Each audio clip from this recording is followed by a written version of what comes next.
Alexander the Great had a fascination to meet yogis, mystics, and saints when he was in India. On his travels, he came across such a yogi and he asked his soldiers to bring this yogi to him.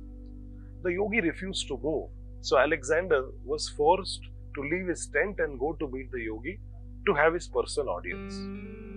Alexander requested the yogi to come back to his country along with him. And the yogi said, "I am not moving an inch." Alexander threatened the yogi by saying, "I am the king, and if I want, I can kill you." The yogi said, "When you talk about killing, whom are you referring to? Because if you kill, you will kill the body, but I am within the body. I am not my body. So anyways, this body is just like a garment. So what is the use of your saying that you will kill because the soul cannot be killed? And you say that you are the king, but I think you are the slave of my slave." Hearing this statement, Alexander became so angry. He said, "How can you say this?" The yogi replied, "I have controlled anger, and it seems as if you are a victim of anger. You are a slave of anger, and thus I say you are the slave of my slave." And Alexander realized his folly. And then he moved ahead to his hometown, understanding the greatness of the yogi, who had controlled his anger.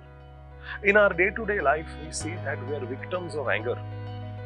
Anger management is a crucial skill that is required to handle our emotions and to maintain stable and positive relationships. So how do we go about controlling anger?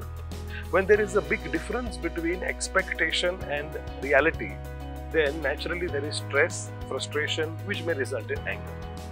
What can we do to control anger?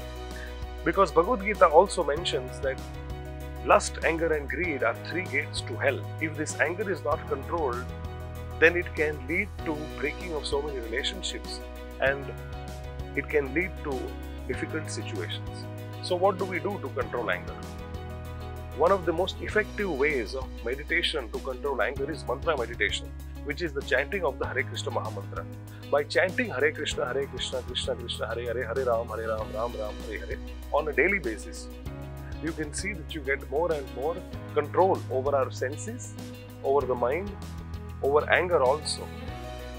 And then this anger can also be utilized effectively and positively, just like Arjuna did when he fought in the battle of Kurukshetra to achieve higher good.